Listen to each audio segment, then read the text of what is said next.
Et puisque l'on parle de Maeva, nous sommes dans la deuxième partie donc, de cette édition avec Fabrice Navarro. Bonsoir Fabrice. Bonsoir Roby.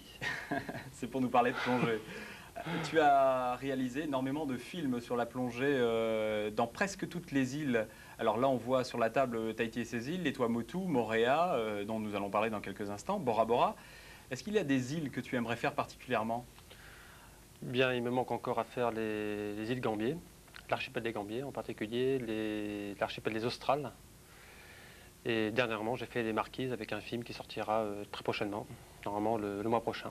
Et d'ailleurs, il y a quelques extraits de ce film qui seront diffusés ultérieurement dans une émission avec Marine sur RFI. Voilà, dans un prochain avec Marine, on pourra voir des images des Marquises et notamment des images sous-marines donc, qui sont méconnues à travers la Polynésie, et puis le monde également d'ailleurs, parce que très peu de monde ont été filmés les Marquises sous l'eau.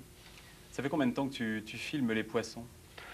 Bien, ça va faire 2 ans, un peu plus de 2 ans que je suis sous la mer, que j'espère y rester encore longtemps.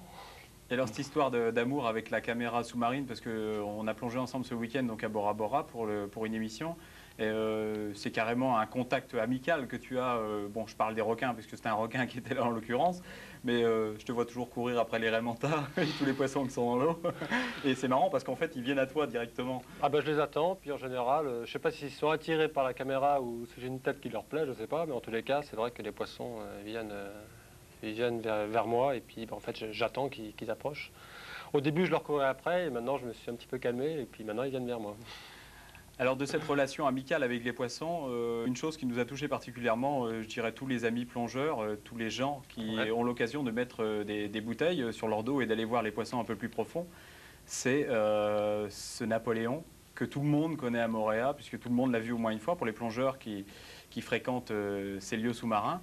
Et dur, les images que l'on va voir tout de suite d'ailleurs, ces images de ce Napoléon fléché.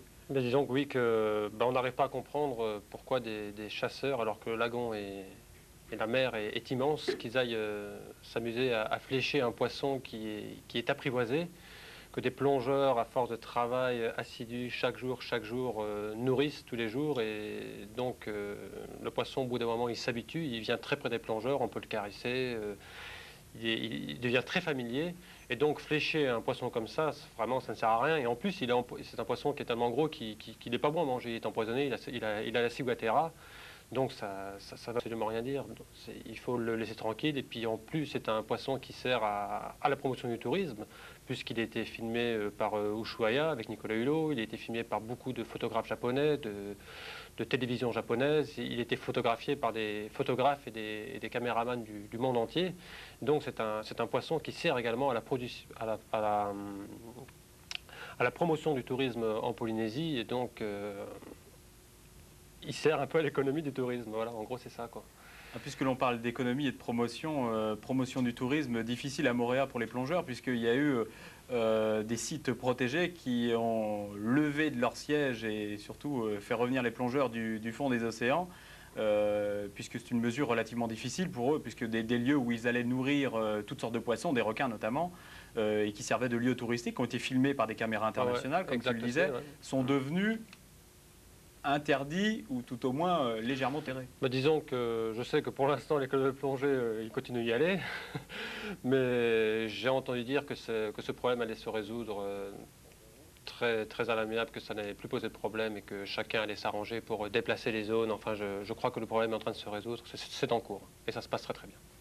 Est-ce qu'il y a des lois autour de Moorea, mais également dans les autres îles qui nuisent à la promotion et surtout aux plongeurs? Bah, disons que nous, bon, je n'ai pas de club de plongée, mais enfin j'ai plongé avec tous les clubs de plongée de Polynésie, et ce que chaque club de plongée aimerait, c'est qu'on arrive à avoir des zones protégées pour la plongée sous-marine, c'est-à-dire interdire aux chasseurs de venir chasser sur ces sites qui seraient donc protégés.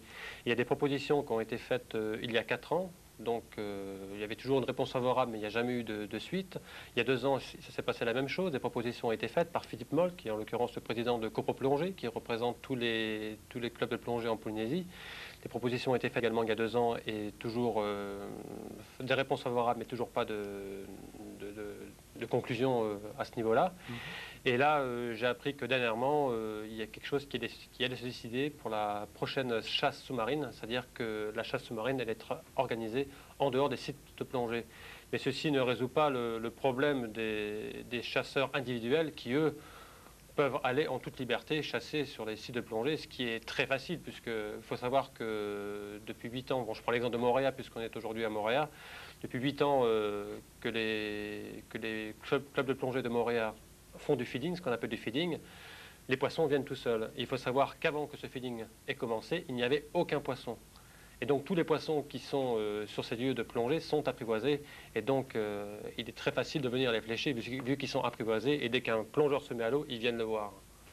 Est-ce que tu penses que particulièrement il y aurait des races de poissons qui devraient être protégées beaucoup plus? Moi je pense que ces gros Napoléons, là, à partir d'une certaine taille, il faut vraiment les protéger. Hein. Bon, je peux parler aussi de Bora Bora, puisque à Bora Bora on avait également des barracudas qui eux sont 100% empoisonnés. Et on nous les a tués méchamment, des chasseurs nous les ont tués. C'est un barracuda que beaucoup de photographes également ont photographié, qui était dans quelques mètres d'eau. Les baptêmes pouvaient le voir, un gros barracuda que tout le monde pouvait caresser. Il se laissait nourrir, il se laissait approcher sans problème. Et un matin, on l'a plus vu. Et puis, on avait vu déjà quelques jours auparavant des traces de flèches sur sa tête. Et bon, ils ont fini par l'avoir, mais c'est gratuitement parce qu'on ne peut pas le manger, ça ne sert à rien. Merci d'être venu, Fabrice, nous parler un peu de plongée, ce qui nous aère relativement l'esprit, surtout à la télévision, puisqu'on a l'impression de vivre dans un aquarium.